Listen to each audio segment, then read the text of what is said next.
Thank you. And now a question from Jackie Yamanaka to Senator Tester. Senator, this current session of Congress has been dubbed by the pundits as the most partisan, least productive in memory. And even with the looming fiscal cliff, and we're talking about the end of the Bush-era tax cuts, as well as the budget cuts, sequestration, members of Congress can't come up with a solution. Why then should Montanans return you to the U.S. Senate? Aren't they just voting for more of the same for another 6 years? What are you going to do to advance your vision for Montana? Well, Jackie, thank you for the question. I will tell you that the press has reported it correctly. It is very partisan in Washington, D.C. For a Montanan who has seen communities built by people working together, it is very distressing. Quite frankly, Washington, D.C. could learn a lot from us in Montana. We work together, we get things done. We put our differences aside. The Forest Jobs and Recreation Act is a prime example of that, by the way. But your question was about me. Why?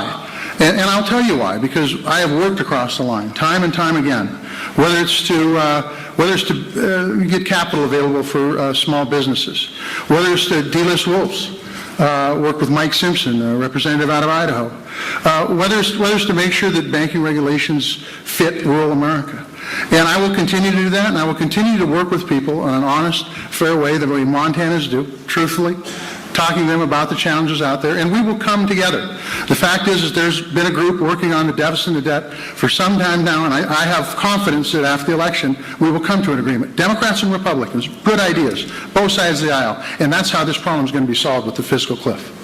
Representative Reberg, 1 minute. That's why I'm terribly disappointed with my own leadership with the Farm Bill, and I've done everything I possibly can to move it forward, from writing them letters to meeting with them to even signing a discharge petition to try and blast it out of the committee to vote on the House floor.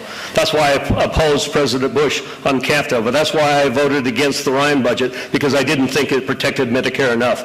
I've worked across the aisle. I helped create the Baby Caucus with Rosa DeLauro, a very liberal Democrat from Connecticut, for the specific purposes of looking at children from 0 to 3, for nutrition and education, for early childhood development. I can work across the aisle. That's why I suggest that when you vote with Barack Obama 95% of the time, you can suggest that you are bucking your own party or bucking the president when you vote for wolves, where everybody in Montana voted or believes in that position. And so do I. But ultimately, on the decisions that mattered most, on things like a failed health care reform, on a failed stimulus, and on energy policy, voting for cap and trade, my opponent has voted with Barack Obama, not bucking his own party, not showing the independence necessary to try and build a more secure future for the people of Montana. He stands more with Barack Obama. I stand more with the people of Montana. Senator Tester, 30 seconds. Totally ridiculous. I'm going to tell you that the fact is that if you look at the record, for the last 18 months, the congressmen wanted to run against Barack Obama. They've tried to morph me into Barack Obama. Let me tell you, Barack Obama doesn't want to see the XL pipeline built. I do. Barack Obama didn't see wolves delisted. I got wolves delisted. Barack Obama wanted to see the bailouts. I voted against the bailouts. The list goes on and on and on and on.